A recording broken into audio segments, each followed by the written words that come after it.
ओम नमः सिद्धिभ्य ओम नमः सिद्धिभ्य ओम नमः सिद्धिभ्य। मंगलमय मंगल करन वीतराग विज्ञान नमो तार जाते वै अरहंतादि महान। करे मंगल करे हो महा ग्रंथ करन के काज जाते मिले समाज सब पावे निज पदराज। इस भवतरु का मूल जानऊ मिथ्या भाव ताको कर निर्मूल अब करिए मोक्ष लाभ। मोक्ष मार्ग प्रकाशक सातवां अधिकार सप्त तत्व का अन्यथा स्वरूप।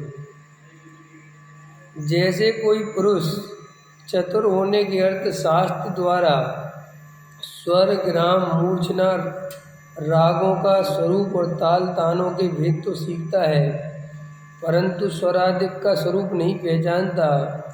स्वरूप की पहचान हुए बिना अन्य स्वर आदिक को अन्य स्वरादिक का रूप मानता है अथवा सत्य भी मानता है तो निर्णय करके नहीं मानता, इसलिए उसके चतुरपना नहीं होता। उसी प्रकार कोई जीव सम्यक्ति होने के अर्थ शास्त्र द्वारा जीवादिक तत्वों का स्वरूप सीख लेता है, परंतु उनके स्वरूप को नहीं पहचानता। स्वरूप को पहचाने बिना अन्य तत्वों को अन्य तत्व रूप मान लेता है अथवा सत्य भी मानता है तो निर्णय करके नहीं मानता, इसलिए उसके सम्यक्त नहीं होता। तथा जैसे कोई शास्त्र आदि पढ़ा हो या ना पढ़ा हो परंतु स्वरादिक के स्वरूप को पहचानता है तो वह चतुर ही है। उसी प्रकार शास्त्र पढ़ा हो या ना पढ़ा हो यदि जीवादिक के स्वरूप को पहचानता है तो वह सम्यक दृष्टि ही है। जैसे हिरण स्वर रागादिक का नाम नहीं जानता परंतु उसके स्वरूप को पहचानता है, उसी प्रकार तुच्छ बुद्धि जीवादिक का नाम नहीं जानते परंतु उनके स्वरूप को पहचानते हैं कि यह मैं हूँ, ये पर है, ये भाव बुरे हैं, ये भले हैं। इस प्रकार स्वरूप को पहचाने उसका नाम भाव वासना है। शिवभूति मुनि जीवादिक का नाम नहीं जानते थे और तुष्मास भिन्न ऐसा रटने लगे सो यह सिद्धांत का सत्य तो था नहीं, परंतु स्वपर के भाव रूप ध्यान किया इसलिए केवली हुए। और 11 अंग के पाठी जीवादि तत्वों के विशेष भेद जानते हैं परंतु भाववासित नहीं होता, इसलिए मिथ्या दृष्टि ही रहते हैं। अब इनके तत्व श्रद्धान किस प्रकार होता है सो कहते हैं। देखो क्या कह रहे टोडामल जी साहब कि जैसे कोई पुरुष कोई व्यक्ति चतुर होने के अर्थ शास्त्र द्वारा स्वर ग्राम मूर्छना रागों का स्वरूप और ताल तान के भेद सीखता है। ठीक है, शास्त्रों में से पढ़ कर वो सीखता रहता है कि हारमोनियम ऐसे बजता है, गिटार ऐसे बजता है, बांसुरी ऐसे बजती है, ढोलक ऐसे बजता है, ख्याल में है ना, सीखता रहता है, पढ़ता रहता है, ठीक है ना। और स्वर का स्वरूप सीखता रहता है कि इसको मध्यम स्वर में गाना चाहिए, इसको ऊंचे स्वर में गाना चाहिए, ख्याल में है ना, ऐसा करता रहता है। लेकिन स्वरूप नहीं पहचानता। स्वरूप नहीं पहचानता माने अंदर से उनका उसे भाव वासन नहीं है, ख्याल में है ना। अथवा वो उनसे पढ़ पढ़ कर उसे सत्य तो मान लेता है कि ऐसे ऐसे होता है, ऐसे ऐसे होता है, लेकिन उसको खुद को कोई भाववासन नहीं होता इसीलिए उसका चतुरपना माने वो होशियारी कोई काम की नहीं है। उसी प्रकार कोई जीव सम्यक्ति होने के अर्थ शास्त्रों द्वारा जीवादिक तत्वों का स्वरूप सीख लेते हैं।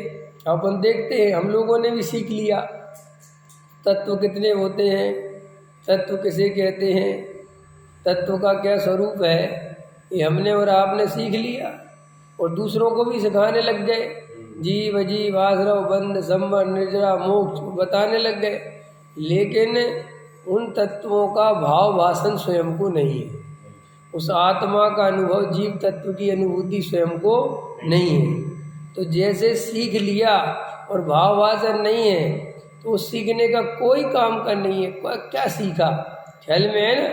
तो ऐसे बहुत सारे लोग पढ़ पढ़ के पंडित बन जाते हैं, ख्याल में है ना, बड़े बड़े शास्त्रीय विद्वान हो जाते हैं, लेकिन भाव भाषण नहीं हो तो वो कहते साहब उसको सम्यक दर्शन नहीं होता। सारी कीमत काय की है, भाव भाषण की, अनुभव की।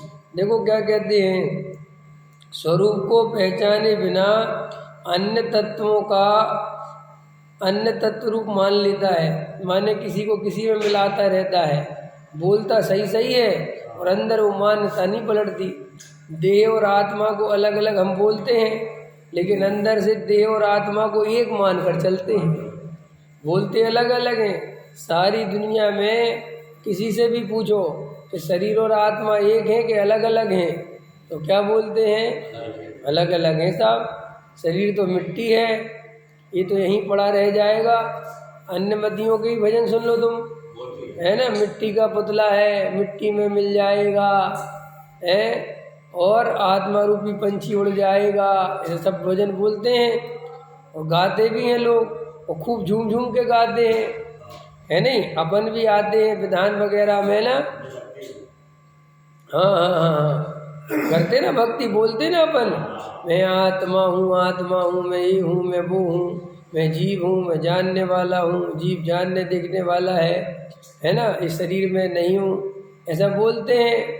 लेकिन अंदर में जितनी भी शरीर और आत्मा की जो मिली जुली अवस्था है उसको अपनी अवस्था मानता है, वो अन्य अन्य नहीं मानता, वो तो सब एक मानता है। बोलता है बस शरीर और आत्मा अलग अलग है, लेकिन 24 घंटे अपने को शरीर रूप ही, क्रिया रूप ही, समझ में आए ना, जो कुछ भी स्थिति बनती है उस रूप अनुभव करता है, ख्याल में है ना। ये मिथ्या दृष्टि का लक्षण है।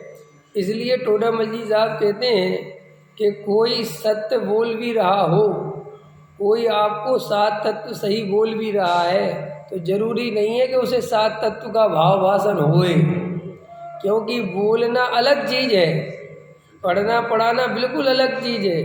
सब पढ़ते पढ़ाते रहते हैं बहुत सारे लोग, रोज़ आगे पढ़ाने वाले तो बहुत है ना, क्लासें चलती हैं, कक्षाएं चलती हैं, प्रवचन चलते हैं, स्वाध्याय चलता है, सब धर्मों में चलता है ना। सब कहते हैं शरीर और आत्मा अलग अलग हैं, अरे तुम तो शरीर नहीं हो, आत्मा हो, लेकिन ऐसा बोलने से काम नहीं चलता। एकांत में बैठ के जो जीव शांति से इन बातों का विचार करता है कि वास्तव में ये शरीर और आत्मा अलग अलग हैं, ये मैंने आज सुना था, तो ये शरीर और आत्मा अलग अलग हैं कैसे, ख्याल में है ना। जो दोनों के लक्षण पहचाने, एकांत में बैठ के लक्षणों से पहचान करे, और फिर जो आत्मा का लक्षण है उसे पकड़ के उसका अनुभव की ओर बढ़े, तब जाके भाववासन की स्थिति बनती है। मात्र शास्त्रों से सीख लेने से नहीं बनती, ख्याल में है ना।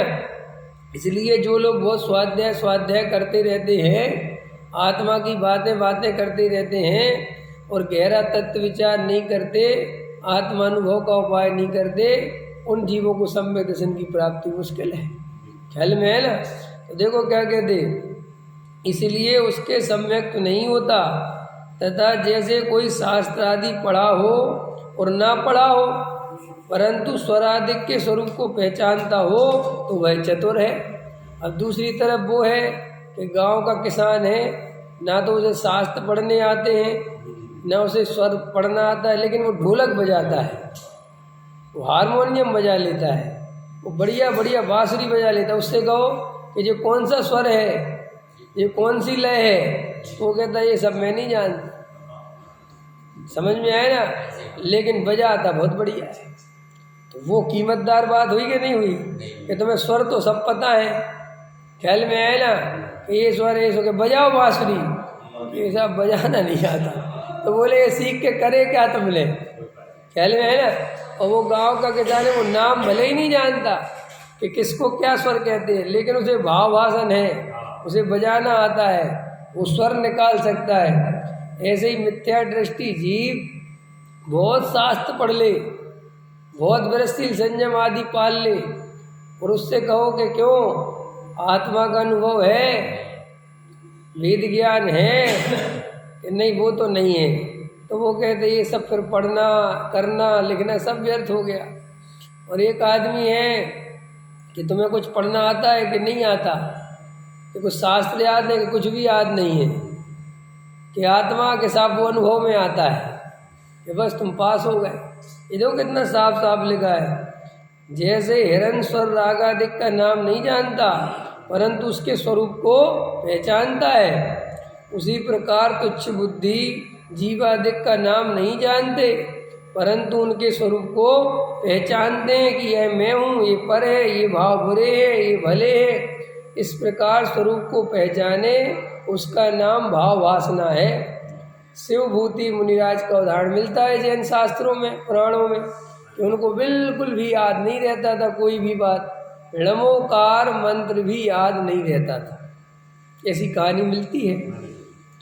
उन शिवभूति मुनिराज को तिलतुष भिन्नम कि रास्ते से जा रहे थे और कोई महिला दाल के छिलके वो कूट के अलग कर रही थी। क्या कर रही हो?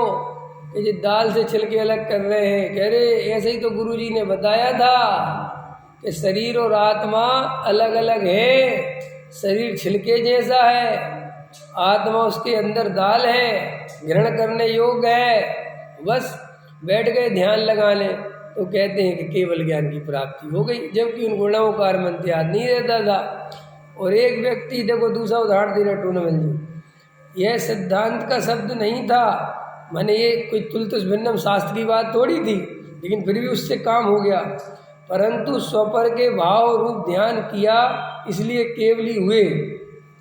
और 11 अंग के पाठी जीवादि तत्वों के विशेष भेद जानते हैं। कितने अंग का ज्ञान हो गया? 11 अंग और 9 पूर्व का ज्ञान हो गया, लेकिन भाव वासन नहीं है। तो कहते साहब देखो मिथ्या दृष्टि रहा, माने आपके भाव वासन की कितनी कीमत है। ये देखो आपको इतनी बात समझ में आ गई होगी। इसलिए देखो भाई, जगत के कोई भी जीव हो, किसी भी पंथ संप्रदाय के हो, किसी को भी मानने वाले हो, उससे कोई लेना देना नहीं है। लेकिन अगर तुम्हें वास्तव में आत्मानुभव करना है, तुम्हें वास्तव में सच्चा मोक्ष मार्ग चाहिए है, तो तुम्हें बैठ के शांति से वस्तु स्वरूप का भाव भाषण करना पड़ेगा, माने अनुभव करना पड़ेगा।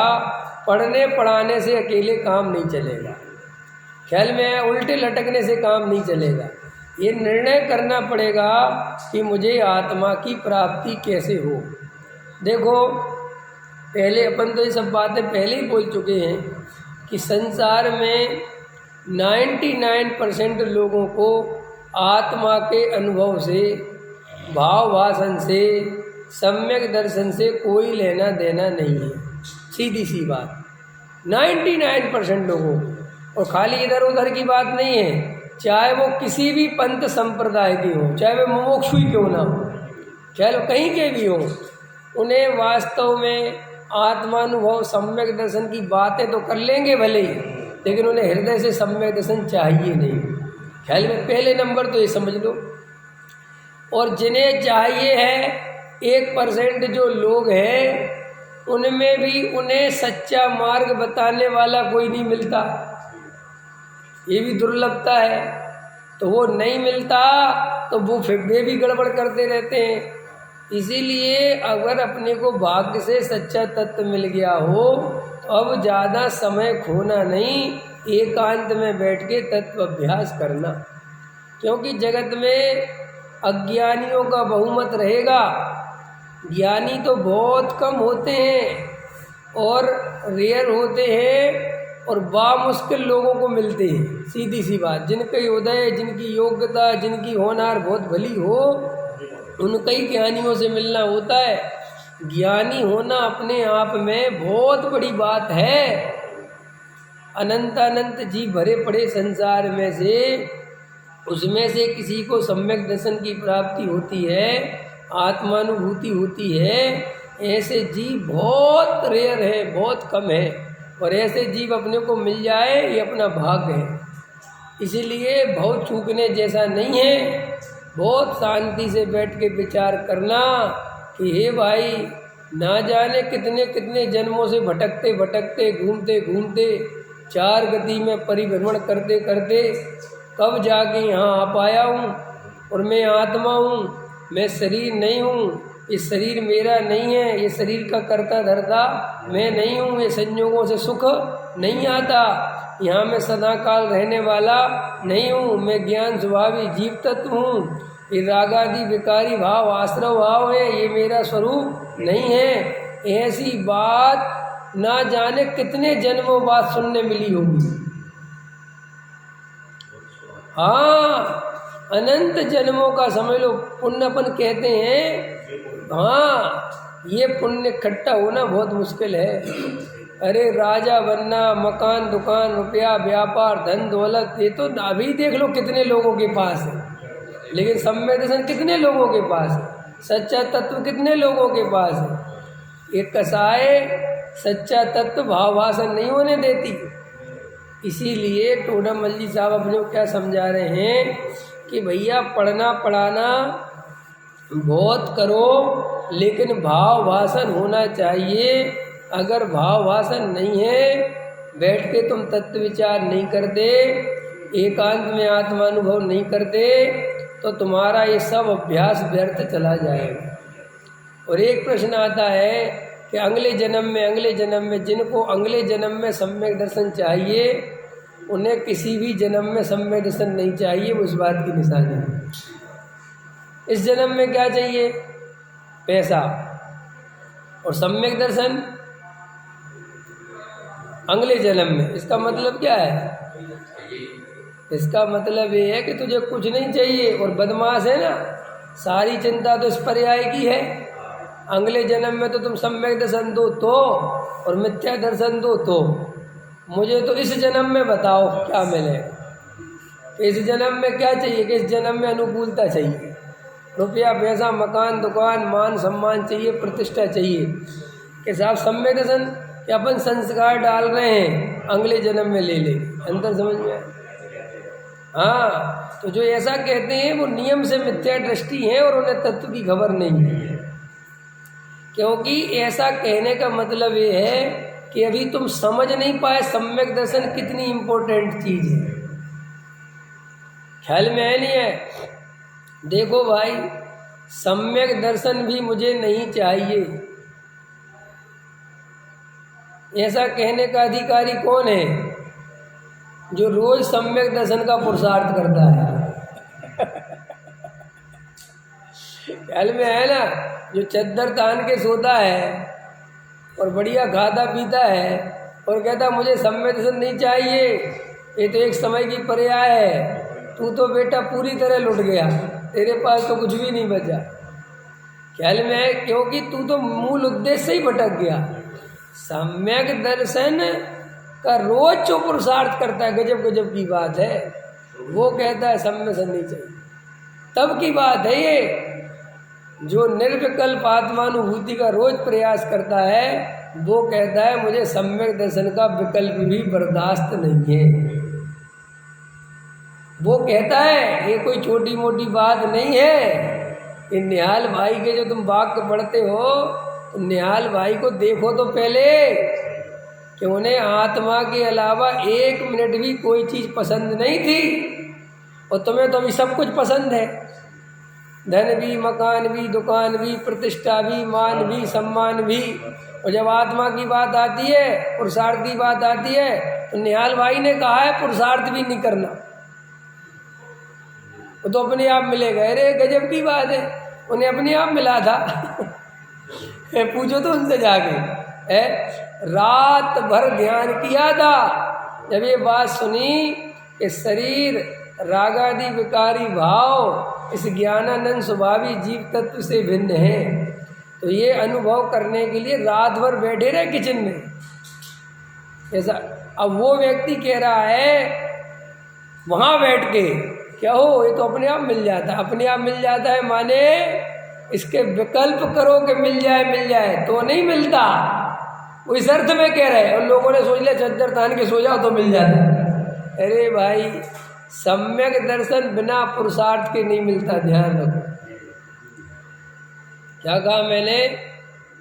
ये अलग बात है कि तुम पुरुषार्थ करते भी नहीं जिससे मिलता है, और पुरुषार्थ समझते भी नहीं। इम्पोर्टेंट बात बोली, क्या बोली? सम्यक दर्शन बिना पुरुषार्थ के नहीं मिलता। ये बात अलग है कि तुम ये नहीं समझते कि वो पुरुषार्थ है क्या, ये अलग बात है। लेकिन वो जो भी पुरुषार्थ है सम्यक दर्शन का, वो करे बिना सम्यक दर्शन नहीं मिलता। ऐसा 3 काल में संभव नहीं है कि कोई जीव, सुनो ध्यान से, तत्व विचार नहीं करे, भेद ज्ञान नहीं करे, एकांत में नहीं बैठे और सम्यक दर्शन हो जाए, संभव ही नहीं।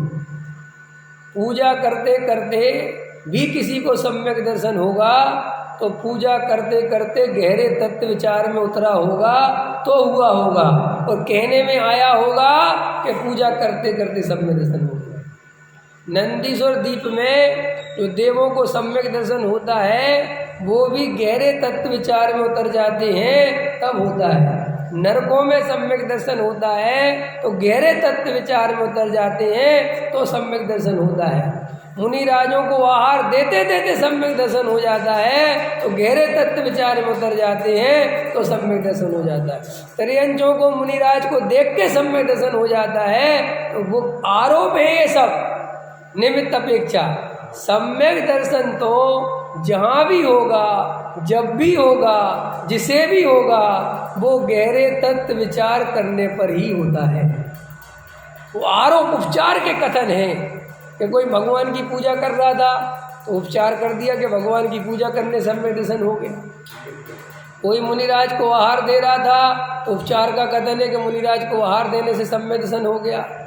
ख्याल में आए ना? त्रियंच गति का जीव है, मुनिराज का उपदेश सुन के सम्यक दर्शन हो गया। सम्यक दर्शन के जो उपचार है, सम्यक दर्शन का असली पुरुषार्थ तो वो अंतरंग में जो गहरा तत्व विचार चला, मैं कौन हूँ, मेरा क्या स्वरूप है, ये देव और आत्मा का क्या संबंध है, ये जो भाव चल रहे हैं करने कराने के, राग द्वेष के, ये भाव किसके हैं, ये भाव का क्या स्वरूप है, ये भाव कैसे पैदा होते हैं, और आत्मा जो जानने देखने वाली ज्ञानमयी वस्तु है वो कैसी है, ये जानने देखने का परिणमन कैसे चल रहा है। ऐसे गहरे तत्व अभ्यास में जो जीव उतरते हैं उन्हें ही आत्मानुभूति पूर्वक सम्यक दर्शन होता है। पकड़ में आया कि नहीं आया? और जो जीव मात्र कोरे क्रिया कांड में या शास्त्र अभ्यास में लगे रहते हैं, परंपरा का निर्वाह करते रहते हैं और ऐसा मानते रहते हैं कि हम तो शुद्ध जैन आमनाय में जन्मे हैं, हम तो पक्के ये हैं, पक्के वो हैं, हमें तो सम्यसन हो ही जाएगा, ऐसे भूल में मत रहना। क्योंकि जिन शास्त्रों के भरोसे तुम सम्यक दर्शन लेने बैठे हो, उन्हीं शास्त्रों में लिखा है कि इस जीव ने अनंत बार 11 अंगनों पूर्व का ज्ञान किया। जिन क्रियाओं के भरोसे तुम सम्यक दर्शन चाहते हो, उन्हीं शास्त्रों में ही लिखा है कि मुनि व्रत धार अनंत बार। उन्हीं शास्त्रों की बात है, ये कोई मेरी बात नहीं है। तो श्री गुरु कहते हैं कि तुम कौन सा रेफरेंस देते हो, किस आधार पर बैठे हुए हो? भाई साहब, चाहे मैं हूँ, चाहे आप हो, चाहे कोई भी हो। अरे मैं कह रहा हूँ, हम और आप तो बहुत सामान्य जीव हैं। तीर्थंकर का जीव हो और चौथे गुण स्थान से 7वें में जाना है तो उसे भी ध्यान करना पड़ेगा। ऐसा नहीं होगा कि घूमते घूमते 7वें में चले जाएंगे। नग्न दिगंबर दीक्षा लेनी पड़ेगी। ख्याल में आया कि नहीं आया? मुनिराज बनना पड़ेगा तभी होगा। मुनिराज बने बिना मोक्ष तो छोड़ो, छठवा सातवां गुणस्थान भी नहीं होगा। ख्याल में आया कि नहीं आया? तो इसलिए जो इस तरीके के कथन आते हैं कि उसके लक्ष्य से करने से नहीं हो, वो उस अर्थ में आते हैं कि अगर तुम ध्यान करने बैठ गए और तुम सम्यक दर्शन की माला फेरने लगे तो आत्मानुभव नहीं होगा। जब ये बात आती ना कि शुद्ध पर्याय भी मेरा स्वरूप नहीं है, मेरे में नहीं है, मैं तो उससे भी भिन्न हूँ, शुद्ध पर्याय भी मेरा, तो वो इस अर्थ में नहीं है कि जो है कुछ लेना देना नहीं है। शुद्ध पर्याय मेरा स्वरूप नहीं है, माने जब तुम आत्मा का ध्यान करने बैठो तो अपने को त्रिकाली ध्रुव भगवान आत्मा अनुभव करना, पर्याय का लक्ष्य नहीं करना। क्योंकि कई लोग आत्मा का ध्यान करने बैठते हैं तो वो क्या करते हैं, अशुभ भाव से द्वेष करते हैं और शुभ भाव से राग कर बैठते हैं। ये तो निचली भूमिका वाले गलती करते हैं। सो वे तो थोड़े ज़्यादा मिथ्या दृष्टि हैं। फिर थोड़े कम मिथ्या दृष्टि कौन है कि जो अशुद्ध पर्यायों से द्वेष करते हैं और शुद्ध पर्यायों से राग करते हैं। जैसे मैं आपसे कहूँ तो आप राग आदि विकारी भाव से तो द्वेष करते हो और सम्यक ज्ञान और सम्यक चाहत की पर्यायों से प्रेम करते हो। तुझे राग देश फिर खड़ा हो गया तो उनने कहा तुम्हारा राग देश छूटा ही नहीं, तुमने राग द्वेष किसके आश्रय से किया, इससे बहुत फर्क नहीं पड़ता। ख्याल में आया कि नहीं आया? राग द्वेष अपने आप में अधर्म है। क्या कहा मैंने? राग द्वेष अपने आप में अधर्म है। जैसे नमक अपने आप में खारा है, चाहे वो तुम दाल में डालो, चाहे सब्जी में डालो और चाहे रसगुल्ले में डालो, नमक तो भैया खारा ही है। वो किस में डाला इससे फर्क नहीं पड़ता। ऐसे ही रागादि विकारी भाव जीव के स्वभाव नहीं है, वे आश्रव है। और चाहे वे तुमने भगवान के लक्ष्य से करे हो राग भाव, चाहे वो तुमने विदेह क्षेत्र के राग से राग किया हो और चाहे तुमने शुद्ध पर्याय के राग से राग किया हो, राग तो राग है। अंत समझ में आया? मुनिराज छठवें गुणस्थान में शास्त्र लिखने के भाव आते हैं, उपदेश देने के भाव आते हैं। तो साहब ये भाव तो अच्छे ना कि राग है और ये राग रहेगा तो छपक श्रेणी नहीं चढ़ सकती। अंत समझ में आया? तो ये तो मुनिराज की बात। हमारी बात क्या है कि हम आत्मा के विचार तत्व विचार करने बैठे और हमें तत्व विचार करने में जो विकल्प आ रहे हैं, मैं ज्ञान दर्शन में ही आत्मा हूँ, मैं तो जानने देखने वाला तत्व में से विकल्प आ रहे हैं।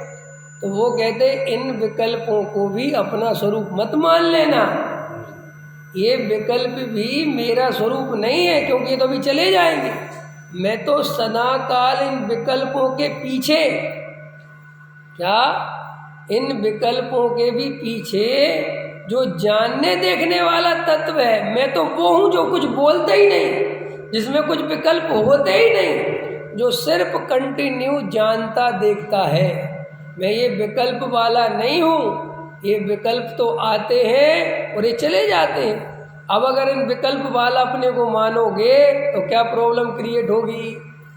ये प्रॉब्लम क्रिएट होगी कि अभी जैसे ही तुम ध्यान से बाहर आओगे और वो संसार के विकल्प आएंगे तो तुम्हें घबराहट होती है।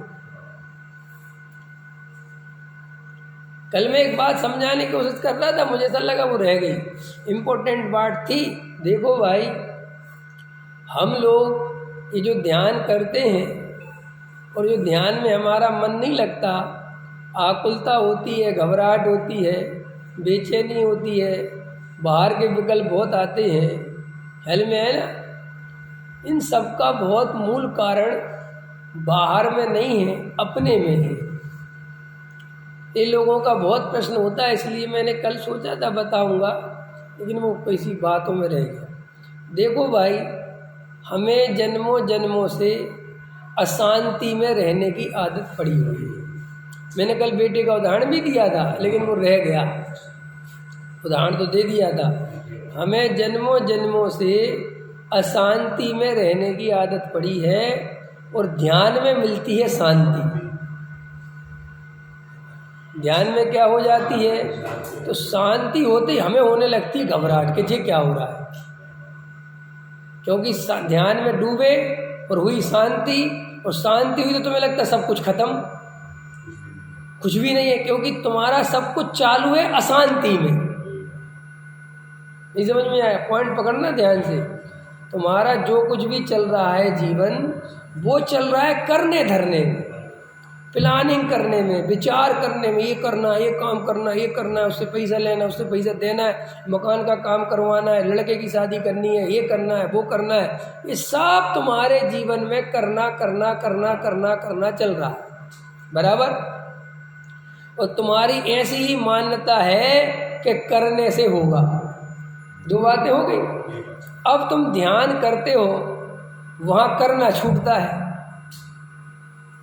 वहाँ ये सब निकालना पड़ता है कि मैं किसी का करता धरता।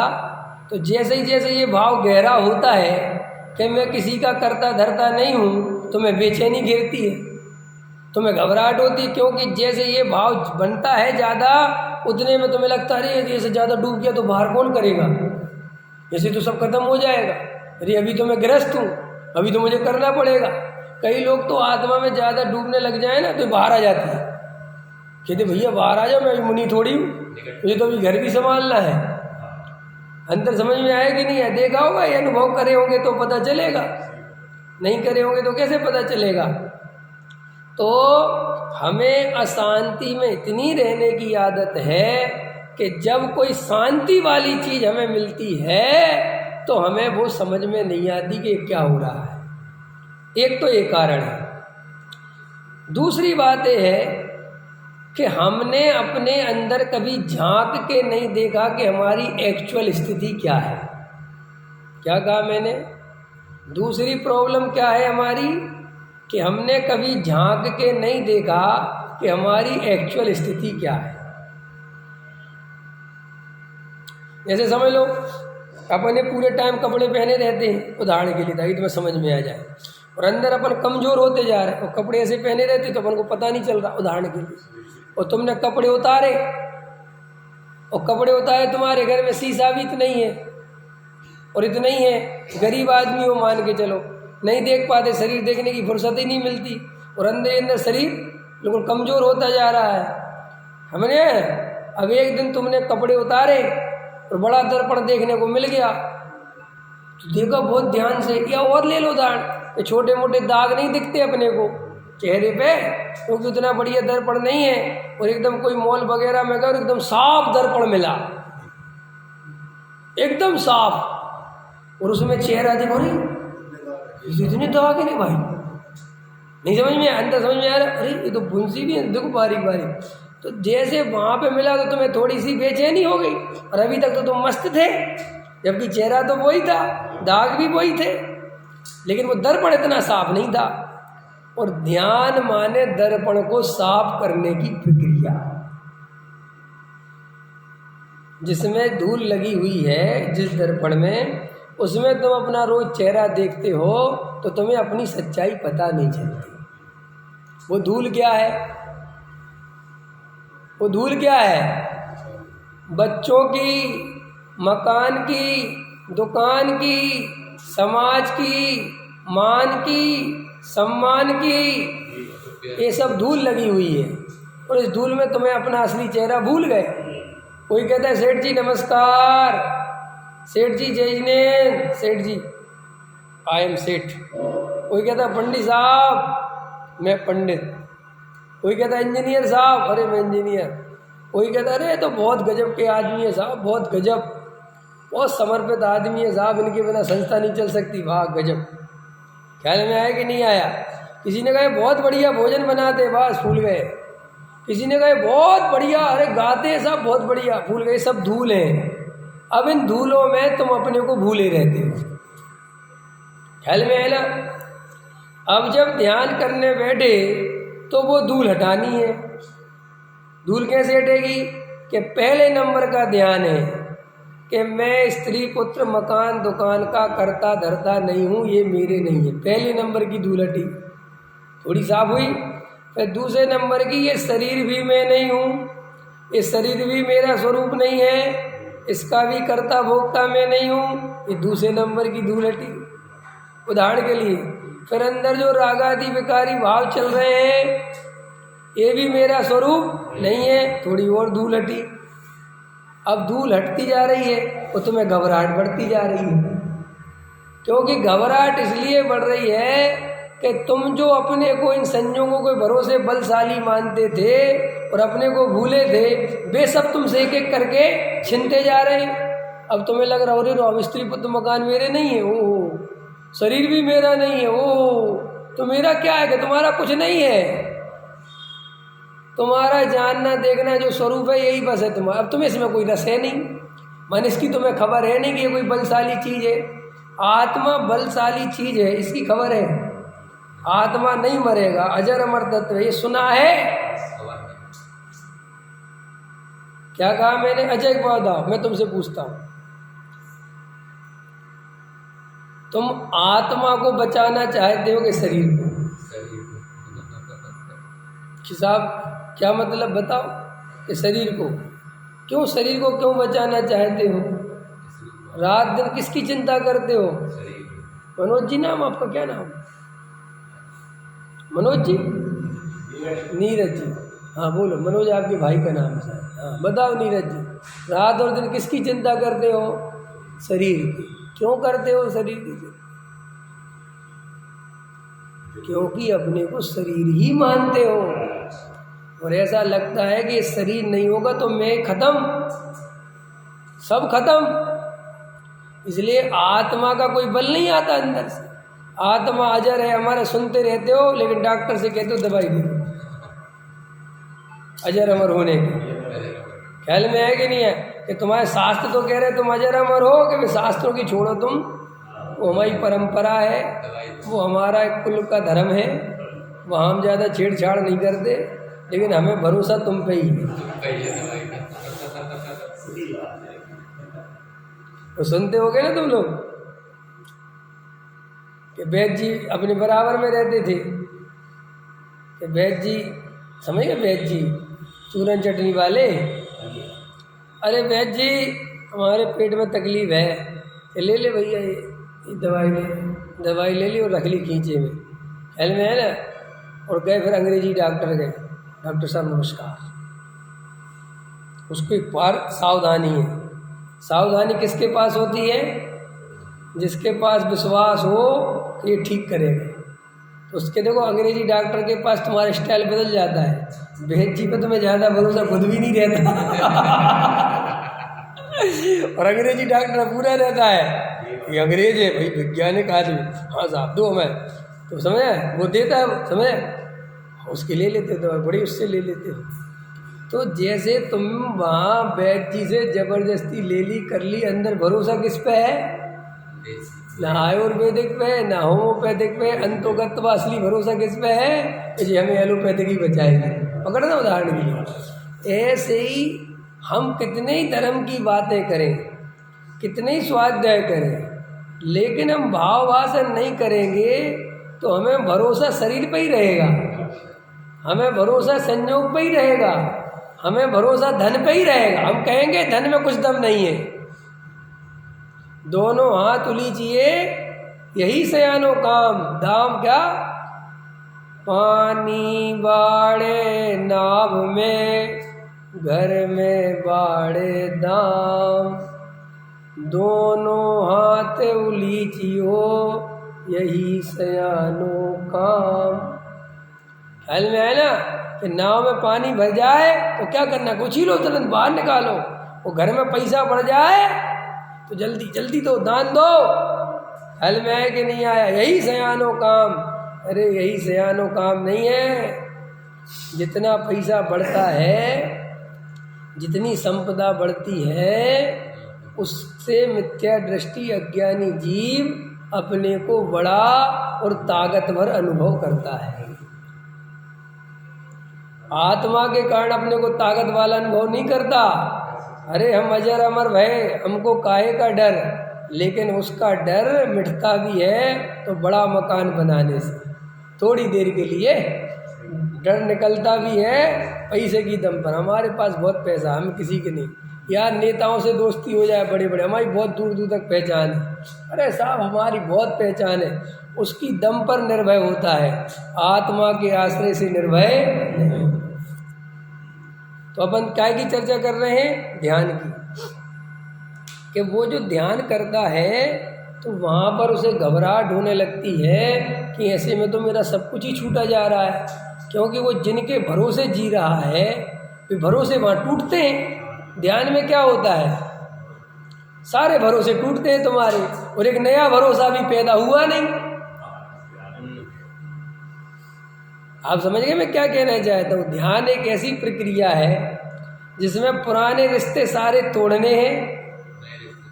ऐसा समझ लो, तलाक पहले देना है, शादी बाद में हो, कि शादी पहले करा दो दूसरी, और तलाक फिर बाद में ले लेना। ऐसे नहीं हो सकता। यहाँ से पूरी तरह तलाक लो, फिर शादी की व्यवस्था देखेंगे कि फिर नहीं मिली दूसरी तो कि वो बात की बात है, लेकिन तलाक से पहले छुट्टी करो। अंतर समझ में आया कि नहीं आया?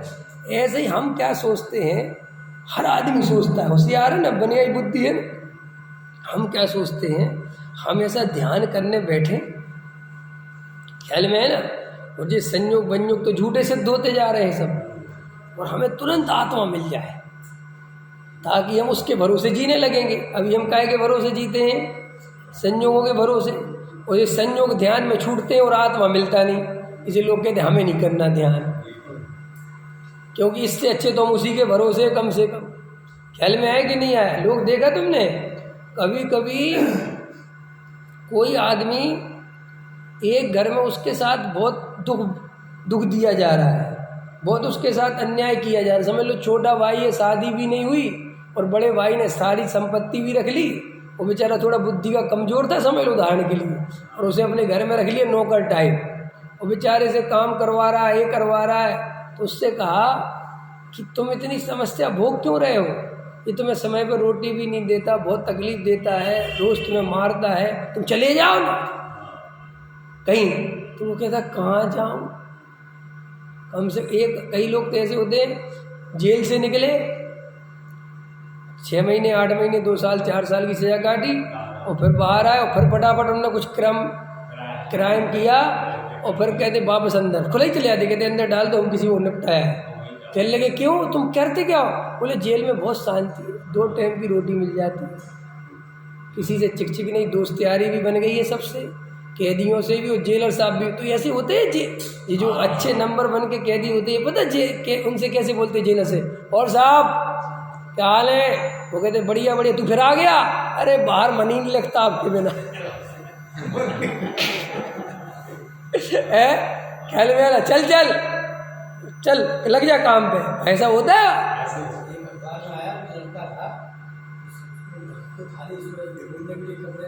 हाँ आने से पहले ही कोई काम ऐसा करता था,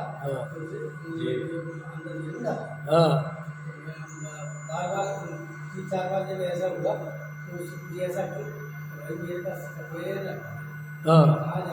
बराबर सर्दी में ऐसा करता हूँ, गर्मी में घूम लेता हूँ, कोई ऐसा काम कर दिया। वो कहते हैं ना, ट्रेन में अपन पढ़ते थे ना, आना फ्री जाना फ्री और पकड़े गए तो खाना भी फ्री। ख्याल में है कि नहीं आया है? उसको देखो जेल, उसको अब उससे अपन कहो कि तुम ये सब क्या कर रहे हो, तो वो कहता भैया ये सहारा है, जिंदगी कट रही है, मेरी शांति से कटने दो। तो तुम्हें उस पर तो हंसी आती है, तुम भी तो ऐसे ही सहारों के भरोसे जी रहे हो। मैं कहता हूँ पत्नी को छोड़ दो, अरे भैया जैसी है कानी लूली लंगड़ी ठीक है तो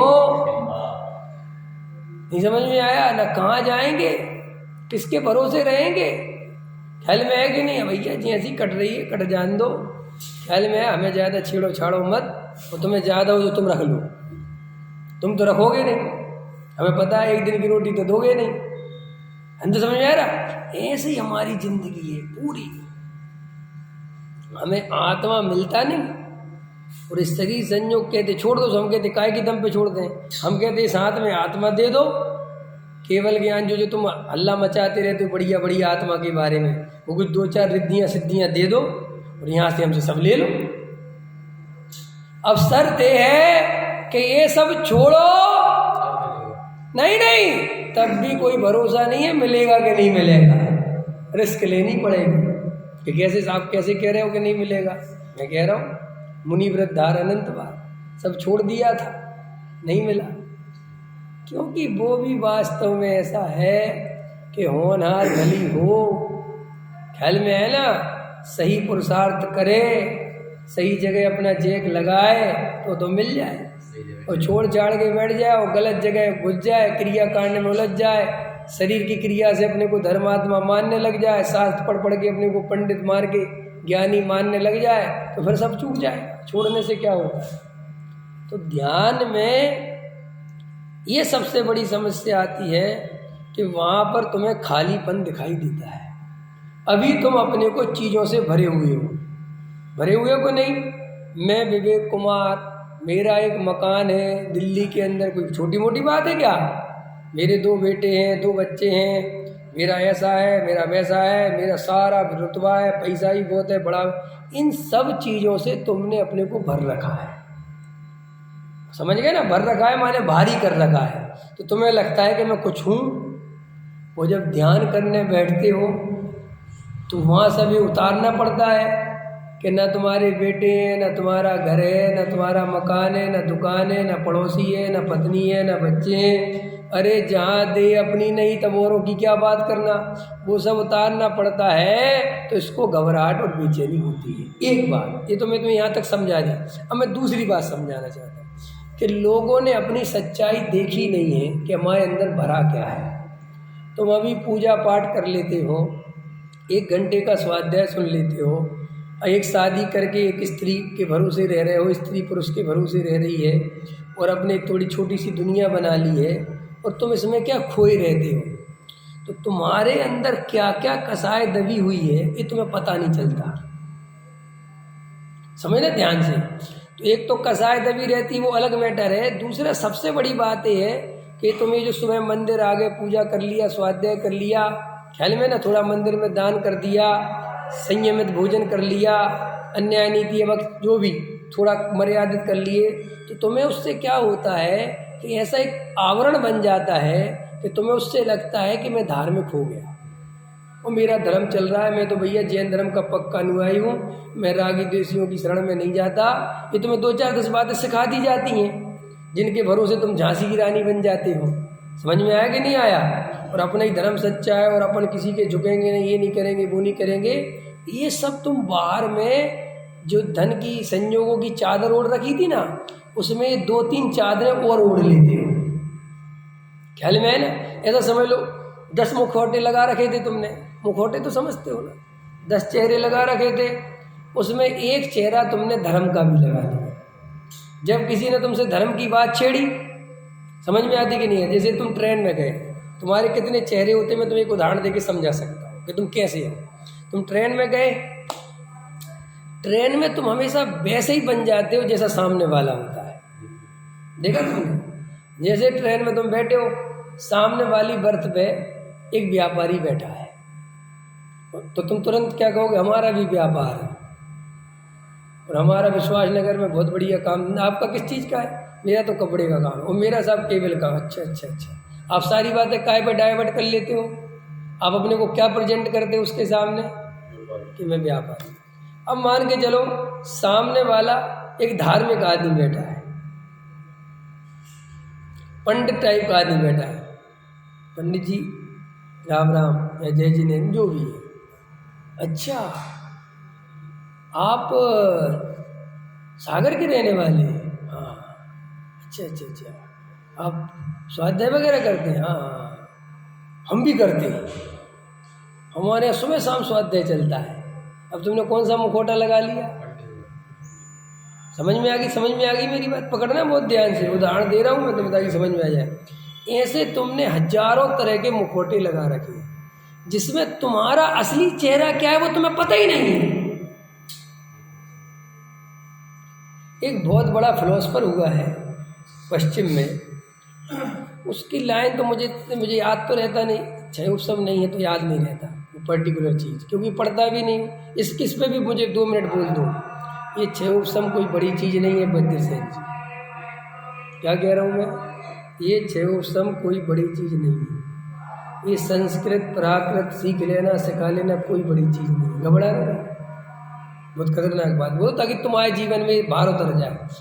देखो आज मैं संस्कृत प्राकृत नहीं समझ रहा हूँ, पढ़ी है, अब नहीं जान पा रहा हूँ, उतनी सीख पा रहा हूँ, मैं उतना शास्त्र अभ्यास नहीं कर पा रहा हूँ, उतने मुझे रेफरेंस याद नहीं है उतनी ज्ञान। तो इसका मात्र कारण क्या है कि मैं व्यापारी बन गया। मैं कहाँ लगा दिया मैंने सारा योग उपयोग, व्यापार। अब एक बन गए प्रोफेसर, उनका रात और दिन काम क्या है, उनकी वही आजीविका है, वही उनका काम है। तो दिन भर जब शास्त्रों को पढ़ोगे तो 1-2 साल का बच्चा भी रोज नमोकार मंत्र बोलता है तो 2-4 दिन में याद हो जाता है। अब तुम्हारा काम ही है गाथाएं पढ़ाना, संस्कृत पढ़ाना, तो तुम्हें पढ़ के भी जाना पड़ेगा। अब यहाँ तो मेरे को कोई नौकरी पैसा देता नहीं संस्कृत पढ़ाने की, तो मैं क्यों पढ़ूँगा कि साहब शास्त्रों के गहरे अर्थ निकालने के लिए, कि मुझे इतने गहरे चाहिए ही नहीं समझ में आया। मैं तो गहराई यहाँ से नापता हूँ, तुम शास्त्रों में से नापो, वो तुम्हारी परेशानी, मेरी तो नहीं है। मुझे कोई बड़ा पंडित बनना नहीं, कोई मुझे ख्याति भी ऐसी चाहिए नहीं कि कौन कौन से उपाधियाँ मिल रही हैं, वो कोई उपाधि चाहिए नहीं। क्यों कि उपाधि दी जाती है पंडित विद्वानों, ख्याल में है ना। मुझे तो भविष्य में कोई उपाधि मिलेगी तो काहे की मिलेगी कि ये कुछ नहीं जानता, इसकी ख्याल में है कि नहीं आए। तो ये उपाधियों के लिए अपन सोचते साहब इनको कितना ज्ञान कुछ नहीं होता। आप लोग कभी ये मत सोचना कि हम लोगों को शास्त्रों का ज्ञान कम है, हमें संस्कृत नहीं आती, कुछ दम नहीं इन बातों में। ये तो आपने शुरू से सारी मेहनत, जब आप ग्रेजुएशन करने गए, पढ़ाई लिखाई करके व्यापार धंधों में लगे, आप इंजीनियरिंग करने लग गए तो आपको इंजीनियरिंग का ज्ञान हो गया। जे कपड़े के मार्केट में चले गए तो कपड़ों का ज्ञान हो गया, ये किसी मार्केट में चले गए तो उनको वो ज्ञान हो गया। मैं केबल की लाइन में चला गया तो मुझे केबल का ज्ञान हो। हाँ समझौता कर लेता, तो अपने लेवल से समझौता करना ही चाहिए ना, नहीं समझा। क्यों कि मैं जो कर सकता हूँ मुझे वो ही करना चाहिए, जो मैं नहीं कर पा रहा हूँ मैं उसके लिए परेशान क्यों हूँ, नहीं समझ में आया। मैं ये क्यों कह रहा हूँ कि छेओपसम ज्ञान से लोग जो अपने को हीन मानते हैं कि हमें छेओपसम ज्ञान कम है, हम ये कहना चाहते हैं कि आप छेओपसम ज्ञान से आत्म कल्याण का कोई लेना देना नहीं है। कि क्यों, ये यहीं लिखा है, अभी पढ़ के सुना दिया ना, तिल तुष भिन्नम, शिवभूति मुनिराज का उदाहरण दिया ना टोडामल जी साहब ने, लिखा ना तुच्छ बुद्धि को भी सम्य दर्शन हो जाता है और 11 अंगों पूर्व वाले को नहीं होता। इससे पता चल गया कि छेओपसम बहुत कीमतदार चीज़ नहीं है। और दूसरी बात ये है कि तुम जिस टाइप का अभ्यास करोगे, अगर अभी मैं रोज करणानि योग के ग्रंथ पढ़ने लगूँ और उसका अभ्यास कर तो मैं करणानि योग का प्रमुख बन जाऊँगा, कोई बड़ी बात थोड़ी, विशेषज्ञ बन जाऊँगा। अभी मैं रोज प्रथमानि योग की कहानी पढ़ूँ तो मुझे सारी कहानियाँ याद हो जाएंगी। कुछ में है क्या, अगर मैं रोज संस्कृत का अभ्यास करूं तो वापस जो कहते हैं हो जाएगा। अब अभी कई दिन से अभ्यास छोड़ दिया, उदाहरण समझ गए ना आप क्या कहना चाहते। तो ये तो मैं तुम्हें इसलिए समझा रहा हूँ कि इन बातों में बहुत दम नहीं है। कोई आदमी बहुत बड़े बड़े संस्कृत के श्लोक बोल रहा है इसलिए ये आत्मज्ञानी हो सकता है, ऐसी परीक्षा नहीं करना।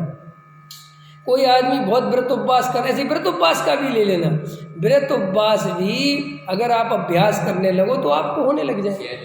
आप करो अभ्यास, 4-6 दिन मुश्किल लगेगी, आपको ऑटोमेटिक होने लगेगी। आप ये देखो ना, उदाहरण दे देता हूँ उसके लिए भी, जो ये डायबिटीज हो जाते हैं और ये फीकी चाय पीने लगते हैं और फिर ऐसी पड़ जाती है कि उनको मीठी बर्दाश्त नहीं है, उनको फिर मीठी चाय में स्वाद नहीं आता, उनको फीकी में स्वाद आता है। इससे पता चल गया ना, करत करत अभ्यास के जड़ मत हो तो सुजान। उसमें क्या है,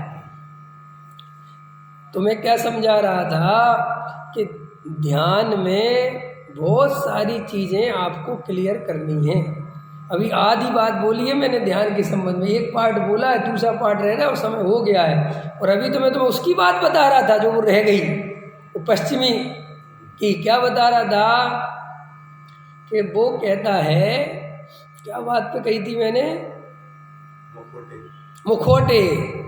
वो कहता है इंसान इतने चेहरे बदलता है सुबह से शाम तक, इतने चेहरे बदलता है कि अंतो गत्वा वो ये भूल जाता है कि मेरा असली चेहरा कौन सा था। अंत समझ में आया कि नहीं आया? कि कोई आदमी राम का, सीता का रोज ही पाठ करता है और वो इतना व्यस्त हो गया कि अब कोई राम कहीं भी बुलाए तो वो कहता बोलो साहब। ख्याल में आया कि नहीं आया? भूल गया कि मैं कौन हूँ। अपन होते ना जी, आपको बचपन से वज्रसेन जी बुलाए जा रहे, अब भूल गए, वो मान लिया कि मैं वज्रसेन ही हूँ। अब ये जो आपके साथ घटना घटी, ये एक चीज़ में नहीं घटी, ये हर चीज़ में घटी। किसी ने कहा आप पुरुष हो, आप पुरुष मानने लगे अपने आपको, बार बार जिस संयोग से जैन जैन जैन, तो जैन साहब मानने लगे अपने को। तो ऐसे हजारों मुखौटे हमारे तैयार हो गए, जिनके कारण हम हैं कौन ये हम भूल गए।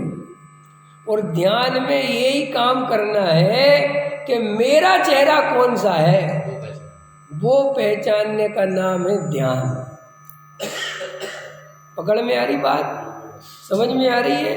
तो जब आप ध्यान करने बैठते हो तब आपके सामने ये बात आती है कि ये सारे चेहरे गिराने पड़ते हैं।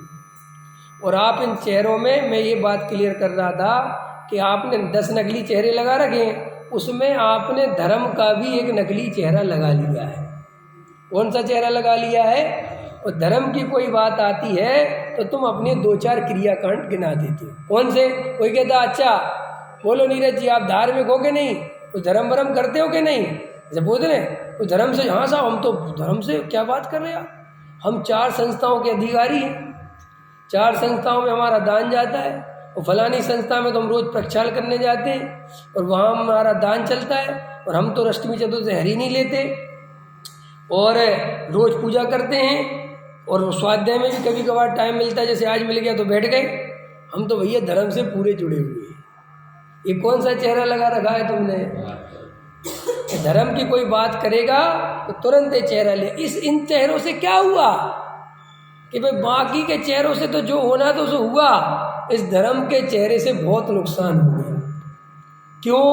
कि ये धर्म का ही चेहरा तुम्हें असली चेहरे से मिला सकता था। क्या कह रहा हूं मैं?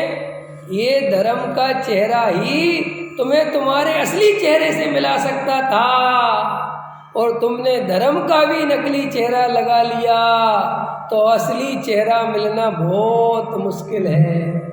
इसलिए देवेंद्र जी कोई कहे कि धर्म करते हो तो कहना अभी तो हमें धर्म का भैया पता ही नहीं है। कि क्या बात करते हो आप? जैन साहब हो, आप सच्चे देव साधुगुरु को मानते हो, मंदिर आते हो, पूजा पाठ करते हो, कि भैया ये धर्म नहीं है, ये तो धर्म की बाहरी चीज़ें हैं।